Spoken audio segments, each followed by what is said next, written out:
Amen. Amen. You guys may be seated. Thanks, Marty. Thank you, worship team. Can we give it up for our worship team? Come on, they're so good. I might be biased, but I love them. Do you love them? Come on, I love them. I love them. I got a weird sermon for you this morning. You ready for this? We could talk about something that, in my opinion, I listen to a lot of church services. I don't really hear this topic talked about much, at least on stage. And today, we're talking about health, fitness. And you're gonna see why. What we're actually talking about is community, but we're going to talk about it through health and fitness. In fact, I'm closing out our sermon series, Destination Addiction, and I thought it was really important to talk about health because this is something that all of us struggle with. Don't leave me hanging up here. You might say, Cory, why are we talking about health in church? Shouldn't we be talking about Jesus? I'm so glad you asked. I'm glad you asked. Here's why. Health is around this conversation, in my opinion, that is the largest sin in the American church. And the reason for why you don't hear much about conversations around health is because it's easier for people to get on a platform and talk about sins that they don't struggle with. So health, we all struggle with that. Come on. And so we're going to talk about that because destination addiction, remember, we've been talking about this idea that destination addiction is this idea that happiness is in the next season, happiness is in the next kid. Happiness is with the next bank account or the next career or the next relationship, the next friendship. And what happens is we often don't live well in the now. That's why the graphic, even for the sermon series, shows a desert. I don't know if you paid attention to it, is because when you live in the headspace of destination addiction, that happiness is in the next season, you will leave your current season dry. In the last 4 or 5 weeks, we've been talking about a whole lot of different ideas. Remember, Pastor Shanik talked about opening up this sermon series about how we should go slow by not comparing. I talked about 5 ways to build curiosity within your relationships, by doing less, by narrowing your focus on the things that matter most. Remember the 5 Ps? That was a really good sermon. It's because I preached that, in case you weren't here. That's funny. Last week, didn't Harrison do such a good job? Come on. That was a golf clap, but we'll just move past it. He did such a great job for the first time ever talking about loving yourself and how important it is to love yourself because you won't love other people well if you don't love yourself. That's another sermon. We would probably spend a whole month talking about loving yourself. And today I'm talking about staying satisfied, specifically in your journey to health. Journey to health. We're going to talk some things. You might say, what am I going to learn from a guy who's pretty slim? He don't struggle with health, and you would be absolutely wrong. Can I get vulnerable? Okay. I'm from a small family, not like numerically, but like size. People make fun of my height. I'm okay. I've been to counseling for it. You can do that. I'm the tallest out of all my brothers. Yeah, no. Someone just went, oh, man, you're real short. We're not tall. We're not wide. We're small. And in my family, it's like if you were to gain weight, you're going to hear it. Yeah. Andy laughed. He knows. My brothers used to sing a song to me that traumatized me. I didn't realize it was traumatizing until I was in a counseling session with Pastor Linda in 2018. So I've worked on this. So we can laugh at this song that I'm about to sing, but you better know that I was crying when I first talked about this. So in grade 6, that's when I got my chubby years.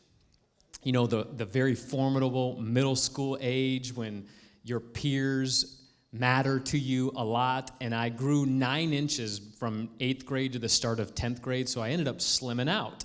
But those 2 to 3 years were traumatizing in my family because my brothers used to sing this song. Fatty, fatty, 2x4. Couldn't get through the bathroom door. It continues, but it's inappropriate for this setting. And you laugh. But those were core memories when I was a young kid. And so I have been body conscious my whole life. Honestly, most of it from an unhealthy standpoint.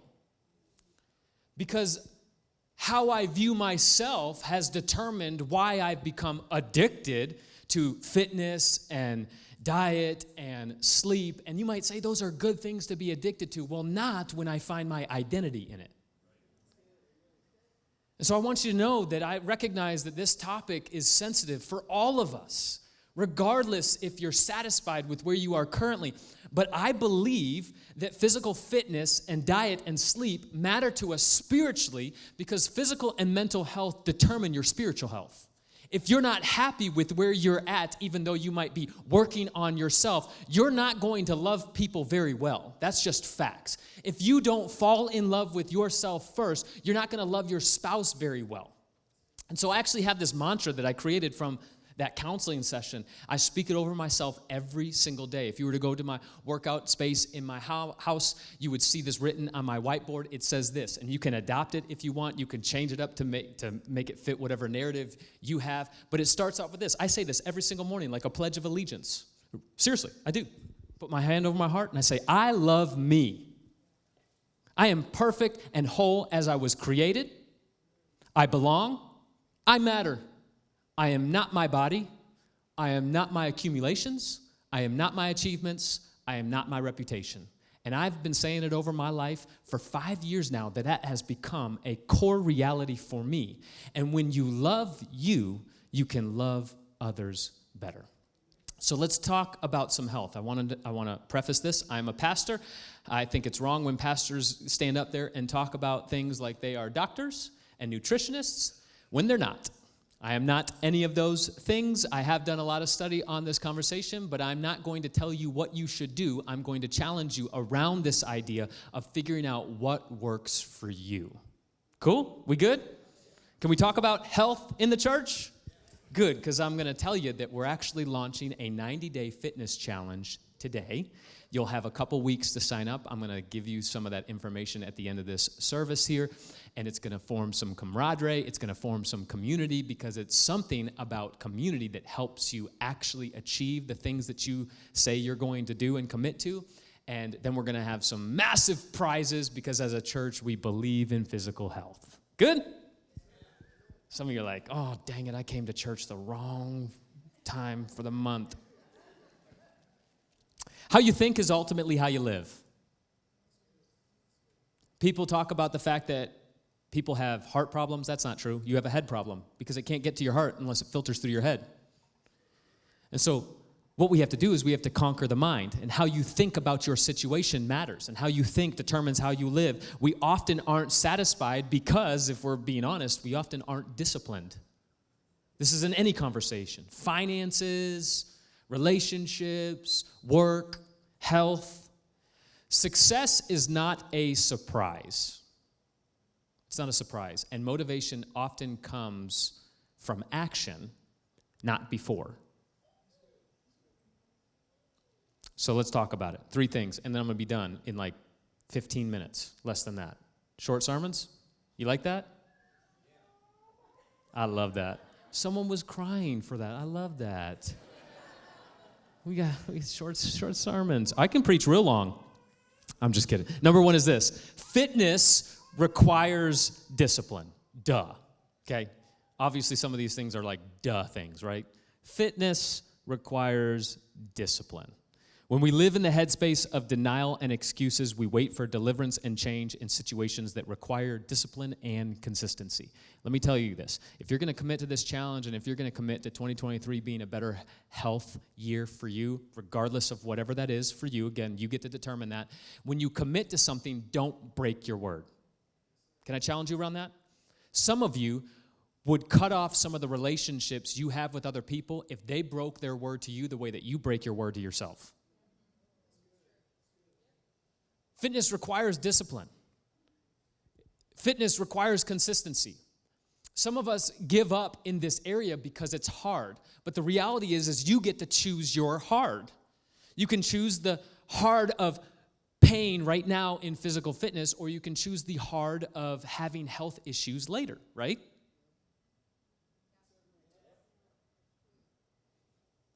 Choose your hard. Fitness requires discipline. In fact, Paul told the church in Corinth in 1 Corinthians 9, verses 26 to 27, he says this, I love this. Pay attention to his verbiage, okay? I might be taking this out of context, but it's going to fit. I think if you preface that, it's okay to take things out of context. Fair? That's fair. Therefore, I do not run like someone running aimlessly. Now, he's talking spiritually, but he's tying it in because they understood Olympics in this day and age. I do not fight like a boxer beating the air. Pause. Can you image that? Imagine that? That's weird. That's funny back then in the first century. Verse 27, no, I love this. This is what I want you to pay attention to. I strike a blow to my body and I make it my slave, so that after I have preached to others, I myself will not be disqualified for the prize. Keep that up there. I love this verbiage when talking about physical fitness. I strike a blow to my body and I make it my slave. In the American culture, we have allowed our bodies to make us slaves to them instead of making our bodies a slave. You figured that out, right? I said it wrong, but you understood what I was saying. It was a really good point, but I said it backwards. I strike a blow to my body and I make it my slave. Requires discipline. Number 2 is this. Fitness is an investment. Fitness is an investment so that you can live better and live more on purpose. 1 Timothy 4:8. Paul was telling his protege Timothy, he says this, for physical training is of some value. Say some value. But godliness has value for all things, holding promise for both the present life and the life to come, okay? He was talking about spiritual disciplines are of utmost importance. I agree with that. I believe in that. But physical training is of some value, right? Because it matters to us to be physically fit. But fitness is an investment. So many times, especially in the fitness world, which I'm very involved in, people give up because they don't see the results as fast as they had expected. But think about fitness like long-term investing, okay? I understand that there's short-term investing in terms of finances. But long-term investing in terms of finances, you don't freak out when the market dips. I'm talking to you right now because our market is dipping and I'm losing so much money in my long-term investments, but I'm not freaking out. Why? Because in the history of the United States stock market, every 10-year period has been better than the previous 10 years. I understand that I'm not freaking out in this moment, although my finances are freaking out, because I understand it's a long-term investment. The same is true with our fitness. You have to look at this from a longevity standpoint, not from a short-term standpoint. Because sometimes you get around people, they'll lose like 20 pounds in a month, and then those next couple pounds take months, and then they give up. Why? Because it got super difficult. What they don't tell you in the fitness world is usually that first 10 to 20 pounds that you're losing is actually water weight. And that's depressing. Come on, So I'm not going to be losing 10 pounds a month? No, that's not how the body works. So fitness is an investment. Check out this verse. I love this one. Paul was again telling the church in Corinth, 1 Corinthians chapter 10, verse 31. He said this, so whether I eat or drink or whatever I do it all for the glory of God. And Americans, man, you guys on TikTok? I'm on TikTok. I need to get off TikTok because I looked at my screen time this past week because my wife was confronting me with how much I was on TikTok. I don't even want to admit how long I spent on TikTok. It's long. Anyways, there's these people that eat like 10,000 calories at one setting and they've gone viral for it, and that's how they make their money now. And I just watch this because I'm addicted to watching other people do things that I can't. Like, where's it go? Because he's pretty skinny. You know who I'm talking about? Where's it go? They have this, pastor's going to New York this coming up week, and there's this account in New York called Devour Power. Oh my goodness, do not look these people up. Devour Power, and they go and show the best spots in New York City, and I just watch in gluttony. It's so much fun. What are you talking about? I don't know. Here's what I wanted to get with. This is all that to get here, okay? Number 3, fitness is an act of worship, okay? I want to challenge some of you around this idea of fitness, because some of us, especially if you've grown up in the church, you have like this weird addiction to your quiet time and your prayer life, even though you might not necessarily do it from a good place of health. No one admitting to it? All right, I'll just admit to it. I used to like pray for X amount of minutes because I thought that's what I had to do. I used to read a chapter in my Bible every single day because I felt like that's what I had to do, even though I couldn't tell you what I had just read after 10 minutes. But I checked it off my list of things good Christians do, right? You ever been there? And so many of us, we have these good spiritual disciplines. I'm not saying don't do them. Again, I believe in them. They're great. But we don't look at physical fitness in the same way. And I want to inspire you to maybe look at your physical fitness as your act of worshiping Jesus, as an act of quiet time, even if you're listening to 50 Cent. That's good preaching, right, Tank? That's good preaching. Oh, I apologize for that. Remember, spirituality is mind, heart, body, and soul. I want to challenge you on this idea. Romans 12, verse 1. This is definitely out of context, but it's good too. Paul was speaking. Therefore, I urge you, brothers and sisters, in view of God's mercy, to offer your bodies as a living sacrifice. Now, he was talking about offering your bodies to tell people about Jesus, even though you would probably die, because that was reality in the first century. But I want to take it, that's what that means. I want to also take it to this idea that we should be offering our bodies as living sacrifices today in the 21st century American church. Offer yourself as, put that verse back up there. It's just, Romans 12:1. Offer your bodies as a living sacrifice, holy and pleasing to God. This is your true and proper worship. When you take care of your body, you are actually worshiping Jesus. Maybe you never thought about your 1 hour of physical fitness that way, and I hope that inspires you too. Maybe you actually spend a little bit more time with God than you think. Yeah, hey-oh, somebody. I'm feeling good. We're going to a workout class after this. We're going to get some yoga on, some hot yoga. I've never done that before, but I've been wanting to. Don't judge me. I watched this NFL player. There's this guy, Rochelle's. You got any Rochelle fans? Come on. His wife is more famous than he is, even though he plays in the NFL. And they just did yoga this past week. I was watching on TikTok.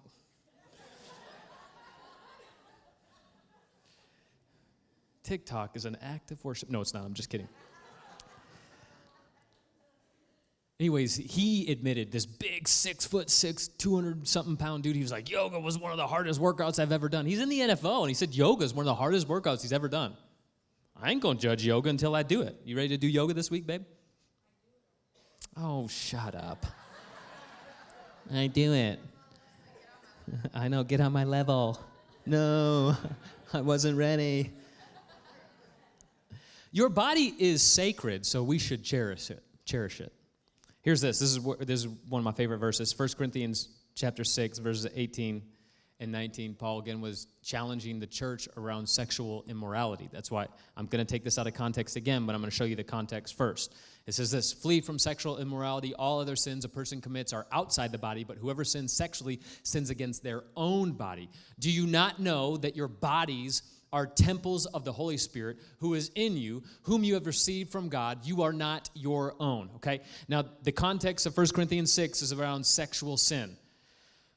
But the fact of the matter is, he talks about this idea that the temple, which is your body, is where God resides. Remember a couple of weeks ago how I talked about the palace, and you are the palace of God, and God resides in you, whether you have believed that or not. You are a palace of the King of Kings and the Lord of Lords. Think about it this way. When you borrow something from someone you love and you cherish, you take really good care of it, don't you? Why don't we do the same with our bodies if we believe that our bodies are borrowed from the King of Kings and the Lord of Lords? Your body is not your own. It's God's. And we should take care of our bodies differently and better. The temple isn't a physical building. It's a physical being. Why wouldn't you want to take extra care of it? So let me give you some motivation. Chris Crawford, come join me up on stage. Come here, you beautiful, amazing man, you. If you guys don't, let's give Chris a big, oh yeah, pull down the pants. Look at this guy. I'm about to embarrass you, but you said that's fine. Come on up here. Look at this guy. Your wife's over there, and you're going to take a picture of this? Oh yeah, you can take a picture of this. This guy, if you don't know Chris is the man. How long have we known each other? 5 years, about? I love this guy. I love his kids. He's a good guy. He is, if you have a problem with me, you can take it up with him. He's part of the accountability here. So if you're like, this guy's a little out of whack. Yeah. He knows everything. Throw this picture up real quick. This has been Chris's health journey last year. Come on. Look at this. How many pounds did you lose? 60. 60 pounds. How long? That is New Year's Eve last year to this year, but I didn't start really working out until April. So today is 10 months to the day. Today is 10 months to the day. Yeah. Another golf clap. I showed that kind of as motivating, but also as like, we're not going to challenge you that leadership doesn't do themselves. I don't know if you know Pastor Shannick's journey, but 10 years ago, this year, he lost 82 pounds in 6 months. 82 pounds. It's possible. It's possible to lose weight. What was the hardest thing for you in your fitness journey? Starting. That was not the answer I was expecting, but all right, okay. And was there ever a point in your, can we say 8-month journey? 8-month journey where you wanted to give up and quit? Yes. And what did you do about it? I didn't quit.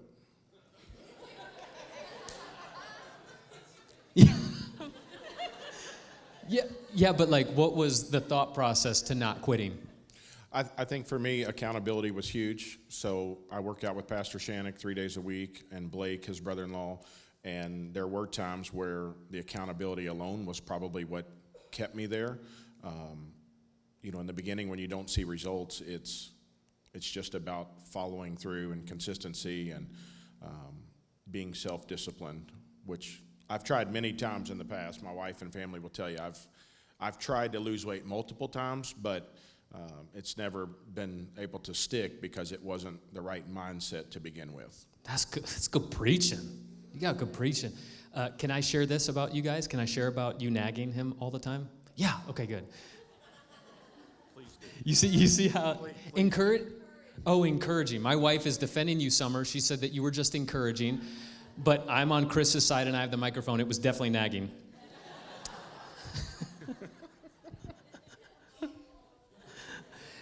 Anyways, I've because I've been a part of your life, and I've heard, there was just something about, your wife's amazing, but there's something about even from your spouse that it's hard to receive.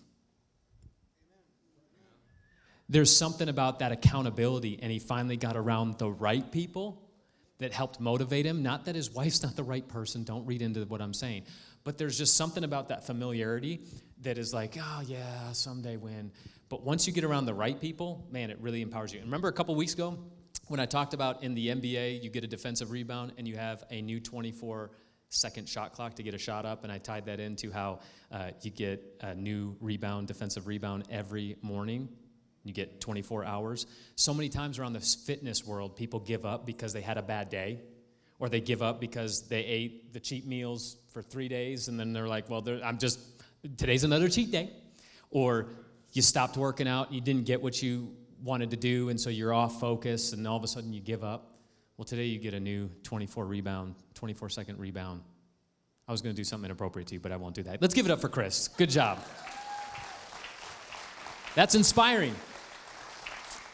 And so you're saying, like, why would we do this in the church?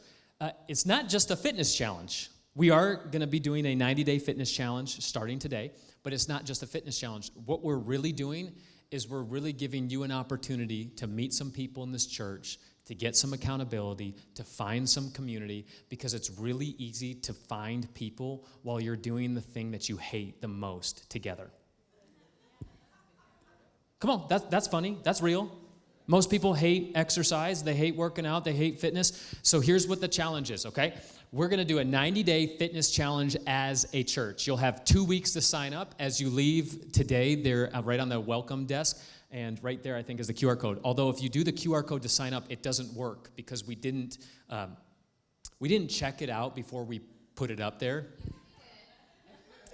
Well, why doesn't it work then? Because our emails are on the account. Oh, because there was a little, I'm sorry, Britt. I was throwing Harrison on the bus. I wasn't going to throw you on the bus, but now everybody knows it was you.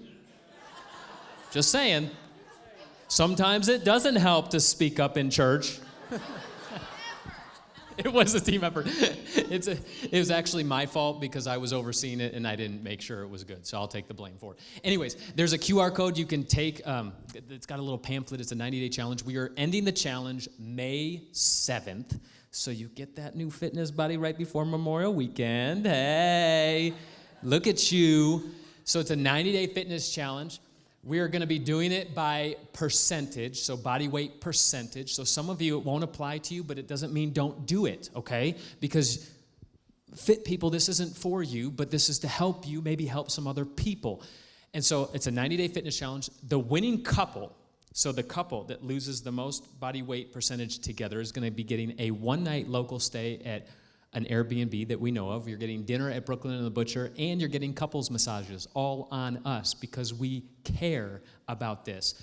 For the individual that loses the most amount of body weight percentage, you're getting a $500 gift card. Second place is getting $250 gift card because we want to help motivate you. Is that good? Okay, so you'll have 2 weeks to sign up. On the sign-up sheets, there's like six things, right, Britt? 7 things, 5 things. There's some pictures you'll have to take. Don't cheat. You have to stand on a scale. You know, someone told me that they like hold weight while they're on the scale to make themselves look like they lost more weight. But this is a church, so you're not going to do that, right? Like, that's a good idea. Maybe I am going to do that. I do have to give you this reminder is we did have somebody do a fitness challenge with their work, and then they took a picture of themselves on the scale, but it had that reflection, and they stood on that scale naked and sent that picture in, not knowing that you could see everything. So if you got one of those scales, just be conscious. I'm not going to throw anybody under the bus because they're in this room. So Tim, I'm not going to tell him it was you. He's not here. I'm not going to have him come out and play. So just be conscious of where you're taking pictures and what you're wearing while you're taking those pictures. This is something that we want to do as a church. This is fun, right? Church should be fun. This is something we all deal with. We want to form community. We want to form some bonding. So find some people. Connect with some people. Maybe stay in the lobby and talk to some people. Hey, you going to do the challenge? Do you want to do the challenge with it? There's Beachbody. There's CrossFit. There's Planet Fitness, Anytime Fitness. There's home videos that you can get for free on YouTube. Fitness is so easy. There's some physical trainers in here. I'm not going to promote them right now because I don't know if they want to or not. But if you want to pay for some nutrition things, there's some people right here in the second row that do this kind of stuff that can offer their services to get you some nutrition plans, to get you a fitness plan for you. Because remember, you're not, yes, her name is Jen Heckle. Her husband just gave me the promotion. Yeah. So if you want Jen right here, she does all of this. That's what she does. You can pay her to get some nutrition stuff, to get some physical stuff. Take advantage of this. It's not going to be any easier than this right now than to lose some weight as we do this collectively as a group. But this is not just to have a better image of ourselves. This is just to promote community, promote relationship, right? Right? Because health matters. You cool with that? You offended? No? We good? We love life? You came to church this morning, you didn't expect a sermon quite like that, but that's all I got. Is that good? So get those sign-up sheets, hang out in the lobby, meet some people. Hey, real quick, if you want to be a part of that Guatemala mission trip, 2 weeks, we have that info meeting. You'll get all the information over. We'll have that in the cafe. Hey, parents of middle school and high school students, the Rise Camp is officially open for registration, so make sure you register your kids. It's at therisecamp.com. It's going to be an amazing year again, and with that, know you are loved, and there's nothing you can do about it. We'll see you next week. Brand new sermon series. It's going to be a lot of fun. We'll see you.